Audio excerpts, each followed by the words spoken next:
கண்ணியத்துக்குரிய ஆதாரங்களே, அழகிய முன்மாதிரி இப்ராஹிம் அலைஹிஸ்ஸலாம் என்ற 10 மாத மாநில மையத்தின் சார்பாக ஏற்பாடு செய்யப்பட்டுள்ள அந்த கருத்துரையின் அடிப்படையில் கிருஷ்ணகிரி மாவட்ட மையத்தின் சார்பாக, தமிழ்நாடு கோவில் ஜில்லா கிருஷ்ணகிரி மாவட்ட மையத்தின் சார்பாக இங்கு அழகிய முன்மாதிரி இப்ராஹிம் அலைஹிஸ்ஸலாம் என்கிற தலைப்பில் முதல் அமர்வில் சகோதரர் சித்திக் நம்மிடையே உரையாற்றுவார். அஸ்ஸலாமு அலைக்கும் வரஹ்மத்துல்லாஹி வபரகாத்துஹு. அளவற்ற அல்லாஹ்வும் நிகரற்ற பேரன்புடையவனாகிய அல்லாஹ்வின் பெயராலும் சேர்க்கிறேன். கனி நிறைந்த அல்லாஹ்வின் நல்லடியார்களே, தமிழ்நாடு தௌஹீத் ஜமாத் ஆரம்பிக்கப்பட்ட காலத்திலிருந்து ஒவ்வொரு பிரச்சாரத்தையும் ஒவ்வொரு வகையில் முன்னெடுக்கும். சில நேரங்களில் மாநாடுகளாகவும் பேரணிகளாகவும் தொடர் பிரச்சாரங்களாகவும் அமைக்கப்படும். ஏற்கனவே நாம் ஷிர்க் ஒழிப்பு மாநாடு, திருக்குரான் மாநில மாநாடு,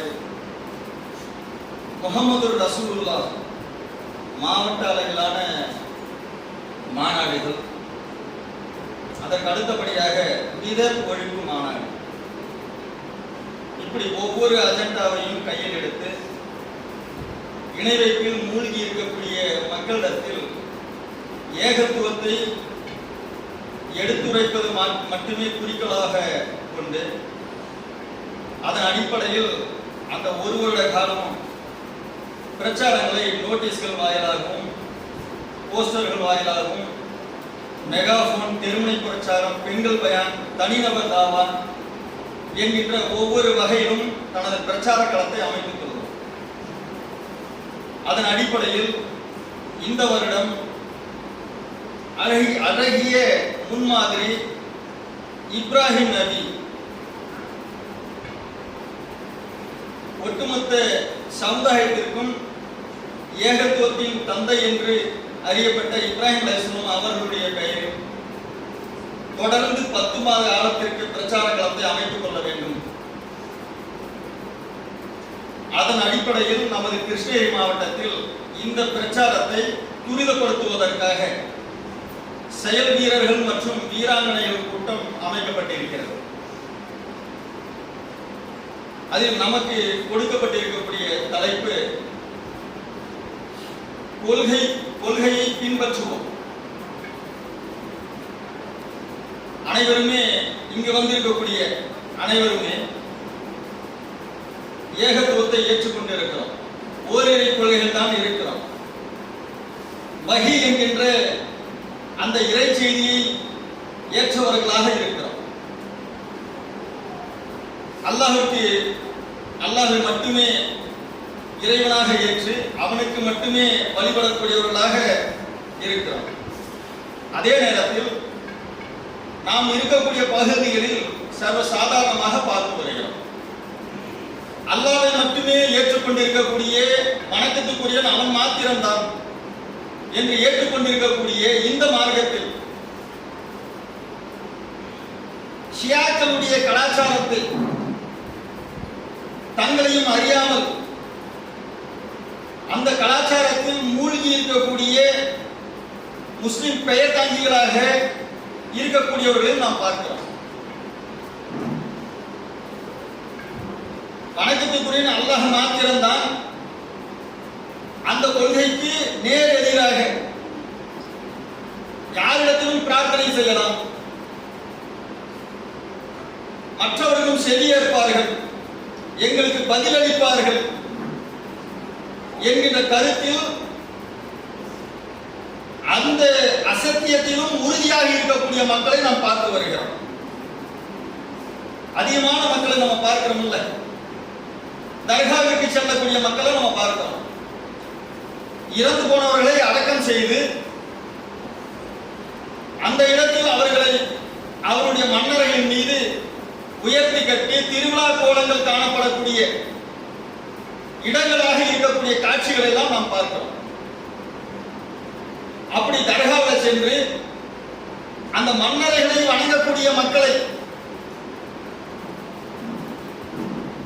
அவர்களை பார்த்து, இன்னும் இதில் படிச்சிருப்பாங்க நிறைய பேர், இமாம்கள் இருக்காங்கல்ல, ஆலிம்கள் என்கின்ற போர்வையில் இருக்கக்கூடியவர்கள் கூட சமீபத்தில் முகநூல்ல ஒரு பதிவு பார்த்தோம். பாகவே என்கின்ற அந்த ஆலிம் பட்டத்தை பெற்றிருக்கிறார். அன்வாரிகள் என்று படிச்சிருக்கிறாங்க, ஃபிர்தௌசியாக்கள் படிச்சிருக்கிறாங்க. பல வருட காலம் ஆலிம் பட்ட படிப்பை படித்தவர்கள் கபர்களில் போய் முட்டி அந்த கபர்களுக்கு முத்தம் கொடுக்கக்கூடிய அந்த ஒரு போட்டோவை முகநூல்ல பதிவிடுறாங்க.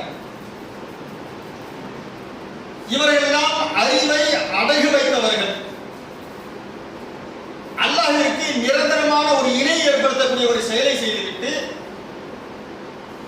இந்த செயலை நீங்கள் படித்தவர்கள் நீங்க செய்கிறீங்களே, இந்த செயல் சரியா? மார்க்கத்தை கற்றறிந்தவர்கள் நீங்கள் இந்த செயலை செய்யலாமா என்று கேட்டால் அதற்கு அவர்கள் பதிலளிக்கிறார்கள், முத்தம் கொடுத்தோம், ஒரு கபரை போய் முத்தம் கொடுத்தோம், இது என்ன தவறா? உங்களுக்கு பிடித்தவர்கள் மீது நீங்கள் முத்தத்தை கொடுக்கிறது இல்லையா? நீங்க தங்களுடைய ஒட்டுமொத்தமாக அந்த அறிவை எல்லாம் அடகு வைத்தவர்களாக இது போன்ற ஒரு வரட்டு பிடிவாதமாக இந்த வாதத்தை வைக்கிறாங்க. இன்னும் அதிகமான மக்கள், 90% அதிகமான மக்களை பார்க்கிறோம். பார்க்கக்கூடியவர்கள் எல்லாருடைய கைகளிலும் கழுத்துகளிலும் அதிகமாக ஆண்கள் பெண்கள் குழந்தைகள் எந்த பாரபட்சமும் கிடையாது. அனைவருமே தாய்த்து கட்டிக்கொண்டு இருக்கக்கூடிய அந்த நிகழ்வை பார்ப்போம். ஒரு கருப்பு கவரை எடுத்துக்கிறாங்க, அந்த கயிற்றை இமாம் ஏதோ மந்திரிச்சு சொல்றாரு, எங்களுக்கு ஏற்பட்ட நோய்கள் பிணிகள் இவையெல்லாம் போயிடும் என்று சொல்லி அந்த தாயத்தை கட்டி கொண்டு இருக்கக்கூடிய அந்த காட்சிகளையும் நாம் பார்த்து செய்யலாம். அல்லாஹ்வுடைய தூதர் அவர்கள் அறிவிக்கிறார்கள், இஸ்லாத்தினுடைய சில பாடங்களில் ஒன்று, அடிப்படையான இஸ்லாத்தினுடைய கடமைகள், இஸ்லாத்தினுடைய அடிப்படைகளில் ஒன்று, அல்லாஹ்வுடைய தூதர் அவர்கள் அறிவிக்கிறார்கள், மன் தல்லக்க தமிமதன் ஃபஹத அஷ்ரக, யார் ஒருவர் தாயத்தை கட்டிக் கொள்கிறாரோ அவர் அல்லாஹ்விற்கு நிரந்தரமான இணையை ஏற்படுத்தி விட்டார். இந்த செய்தி 16781வது செய்தியாக அகமது என்கிற கிரந்தத்தில் பதிவு செய்யப்பட்டிருக்கிறது. இந்த செய்தியெல்லாம் இமாம்களுக்கு தெரியாதா? தெரிந்து கொண்டு அவர்கள் இந்த தவறுகளில் அவர்களும் மூழ்கி மக்களையும் அந்த அறியாமையில மூழ்க வைத்து அந்த இணை வைப்பினுடைய உச்சாணி கொம்பாக இன்றைக்கு திகழ்ந்து கொண்டிருக்கக்கூடிய காட்சிகளை பார்க்கலாம். நம்முடைய உறவுகளை போய் பாருங்களேன். நமக்கு கிடைத்திருக்கிற இந்த தௌஹீது, இந்த ஓரிரை என்ற இந்த சிந்தனை, இந்த கொள்கை ஏற்றிருக்கிறோம்ல, இதை அப்படியே கொண்டு போய் பாருங்களேன். நம்முடைய உறவுகள்ல, நம்முடைய குடும்ப நண்பர்கள்ல, நம்ம சார்ந்தவர்களிடத்துல போய் பாருங்களேன். அதிகமான மக்கள் ஒன்று பாகில் என்ற பேர்ல இவன் படிச்சுட்டு போய் கவரை முற்றதை போய் பார்க்கலாம். இன்னும் இதே இமாம்கள் மக்களுக்கெல்லாம் அந்த தாயத்தை கட்டிவிட்டு அதன் வழியாக வருமானத்தை சம்பாதிக்கக்கூடிய செயல்களை நாம் பார்க்கலாம். இவர்கள் அல்லாஹ்வுடைய வசனங்களை சொற்ப விலைக்கு விற்று இவர்கள் சாப்பிடுவது நரகத்தின் நெருப்புன்றாங்க. ஆனாலும் இந்த மக்கள் இப்படி இருக்கிறாங்களா இல்லையா? நாம பார்க்கிறோம் இல்ல? அப்படி இறந்தவர்களை அவர்களிடத்தில் போய் பிரார்த்தனை செய்யக்கூடிய மக்களையும் பார்க்கிறோம். தாயத்தை என்கின்ற பேர்ல கட்டிக்கொண்டு சுற்றுகின்ற அந்த மக்களையும் பார்க்கிறோம். இன்னும் அதிகமா நவீன இந்த காலத்திலையும் அந்த காலத்து மக்கள் பொருளாதாரத்தில் ஏதேனும் குறைவு ஏற்பட்டு விட்டால், உடல்நலத்தில் ஏதேனும் குறைவு ஏற்பட்டு விட்டால், எங்க வீட்டில் ஏதாவது செஞ்சு வச்சிருப்பாங்க, அமாரகமா கொண்டு கற்க ரக்கால நினைக்கிறாங்களா இல்லையா? அந்த மக்கள் நிறைய பேர் நினைச்சிட்டு இருந்தாங்க. வயதான மூதாட்டிகள் தான் சொல்லுவாங்க, வயதானவர்கள் வீட்டில் யாருக்கா உடம்பு சரியில்லை வைங்களேன், எங்க வீட்டில் செஞ்சு வச்சுட்டு இருப்பாங்க, சூனியம் வச்சுட்டாங்க. இந்த செய்தியை நாங்களும் தௌஹீத்வாதிகள் என்று சொல்லிக்கொண்டு நவீன சலஃபிகள் அவர்கள் சலசலக்கிறார்கள். இன்றளவும் பார்க்கிறோம். சூனியத்தை உண்மை நினைக்கிறாங்க. அது எப்படி நம்ம சொல்றாங்க? அல்லாஹ் நாடினா. நீங்க சொல்லாதீங்க, அல்லாஹ் நாடிட்டான்னா. அல்லாஹ் நாடா நடக்கும் இல்ல. ஒருத்தன் சூனியம் செய்யறான், அல்லாஹ் நாடா நடக்கும் இல்ல.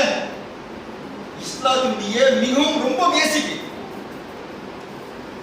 பெரிய பெரிய ஆய்வுகள் செய்யறோம், நம்ம ஜமாத்துகளையும் செய்யறோம். மனிதர்கள் என்கின்ற அடிப்படையில் எல்லாருக்கும் தவறு வரும். ஆனால் இஸ்லாத்தினுடைய அடிப்படைகள் அல்லாஹ்வுடைய வல்லமையே, அல்லாஹ்வுடைய ஆற்றலே, அல்லாஹ்வுடைய பண்புகளில் மனிதர்களுக்கோ இறந்து போனவர்களுக்கோ சிலைகளுக்கோ அந்த சக்தி இருக்குது நம்புற. அல்லாஹ்வுடைய தூதர் சொல்லக்கூடிய செய்தி அதே அஹ்மத் என்கிற கிரந்தத்துல 26,612வது செய்தியாக பதிவு செய்யப்பட்டிருக்கிறது. யார் விதியை மறுக்கிறாரோ, யார் பெற்றோருக்கு நோவினை செய்கிறார்களோ, யார் நிரந்தரமாக மதுரை அழுதிக் கொண்டிருக்கிறார்களோ, யாரெல்லாம் சூனியத்தை உண்மை என்று நம்புகிறீர்களோ அவர்களுக்கு சொர்க்கம் ஹராமாக்கப்பட்டிருக்கிறது. இப்ப இந்த சலஃப் சொல்றான், சூனியம் அல்லாஹ் நாடினா நடக்கும்ல. அல்லாஹ் குர்ஆன்ல ஒரு வசனம் சொல்றாங்க, சூனியக்காரர்கள் எப்படி வந்தாலும் வெற்றி பெற மாட்டான்.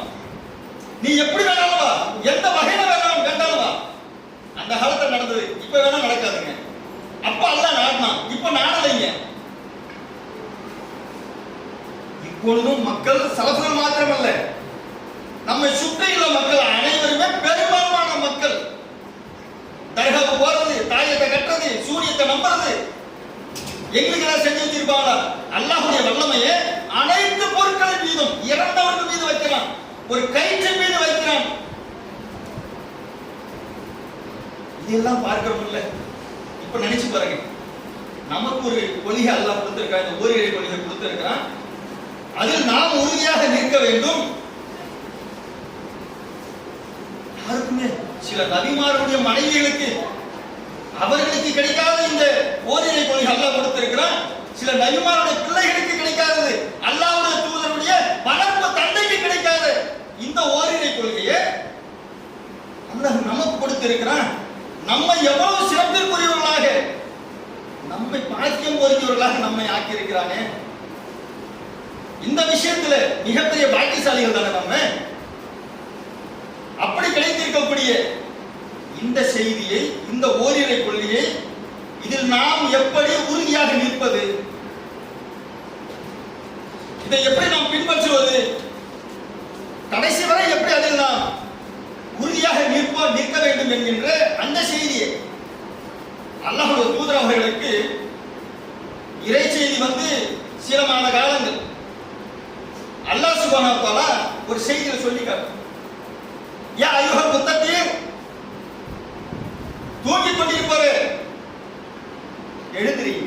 ஹும் ஃபன்திர் வ ரப்புக ஃபஹதிர் வான்தீர் அஷரத்துக்கு அக்ரமின், உமது நெருங்கிய உறவினர்களை நீங்கள் எச்சரிக்கை செய்வீராக. இந்த தௌஹீதை ஏற்றுக்கொண்டீர்கள், ஓரிரை கொள்கையை நீங்கள் ஏற்றுக்கொண்டீர்கள். இது உங்களுக்கு மாத்திரம் போதுமா? உங்களுடைய குடும்ப நண்பருக்கு போதுமா? உங்களுடைய வளர்ப்பு பிள்ளைக்கு போதுமா? இது மற்றவர்களுக்கு சொல்ல வேண்டாமா? நாம் ஏற்றுக்கொண்டிருக்கக்கூடிய இந்த ஓரிரை கொள்கையில் நாம் நீடித்து நிலைத்திருக்க வேண்டும் என்றால் நாம் ஏற்றுக்கொண்டிருக்கக்கூடிய இந்த செய்தியை அதிகமாக அடுத்த மக்களுக்கு நாம் சொல்ல வேண்டும். அல்லாஹ்வுடைய தூதர் அவர்கள் சொல்லி இருக்கிறார்கள், நான் உங்களுக்கு முன்மாதிரியாக இருப்பேன், நீங்கள் மற்ற முஸ்லிம்களுக்கு நீங்கள் முன்மாதிரியாக இருக்க வேண்டும். என்னிடமிருந்து ஒரே ஒரு செய்தி உங்களுக்கு கிடைத்தாலும் அதை மற்றவர்களுக்கு நீங்கள் எடுத்துரையுங்கள். பல்லிஹு இன்னி வலவாய, ஒரே ஒரு செய்தி தான் உங்களுக்கு கிடைச்சது. நான் தௌஹீதுக்கு வந்திருக்கிறேன், நான் தௌஹீதுல வந்து ஒரே ஒரு செய்தி தான் கற்றுக்கொண்டு இருக்கிறேன். இணை வைப்பு என்கின்ற இந்த செய்தியிலிருந்து நான் விடுபட்டு இருக்கிறேன். இந்த செய்தி மற்ற மக்களுக்கு எடுத்துரைக்கக்கூடியவனாக நாம் திகழ வேண்டும். அதில் எப்போதெல்லாம் அந்த தாவா பணியில நாம் எப்போதும் நாம சொல்லிட்டு இருக்கிறோமோ நாம அதுல உறுதியாக இருப்போம். அந்த செய்தியை பொறுத்த வரைக்கும் அல்லாஹ் வந்து இல்ல மாவட்ட நிர்வாகிகளை கேட்பான், மாநில நிர்வாகிகளை கேட்பான், நம்மளை கேட்க மாட்டான். இப்படியே நம்ம நினைக்கிறோம். அல்லாஹ் திருமறை குர்ஆன் சொல்லி காட்டுறான், வல் நஸலன் அல் முர்சலின், நாம் உங்களுக்கு முன் சென்ற தூதர்களையும் விசாரிப்போம். தூதர்களையே விசாரிப்போம். அது பல்லகக்கும் ஒவ்வொரு நபிமார்களையும் நாமே ரப்பி இறைவா நாங்கள் இந்த மக்களுக்கு சொல்லிட்டோம், செய்திகளை சொல்லிவிட்டோம், நீங்க எடுத்து சொன்னீங்களா? இந்த செய்திகளை மற்றவர்களுக்கு நீங்கள் எடுத்து சொன்னீர்களா? அல்லாஹ்வுடைய தூதரிடத்தில் சொன்ன அந்த செய்திதான் அன்பிசைக்கும் என்னன்னா அவர்கள் நரகத்தினுடைய எரிபொருட்களாக மாறிவிடுவார்கள்.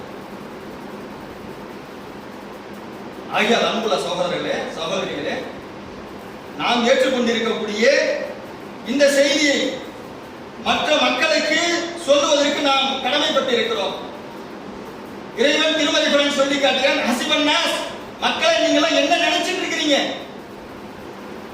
எளிதாக போயிடலாம்னா இதில் உறுதியாக நின்றுடுவீங்களா? அல்லாஹ்வுடைய தூதரிடத்தில் கேட்கக்கூடிய நேரத்தில் இதான் சொன்னாங்க. அல்லாஹ் நாடினால் என்னை மாற்று. அல்லாஹும்ம யா முகல்லிபுல் குலூப், உள்ளங்களை புரட்டக்கூடியவன்,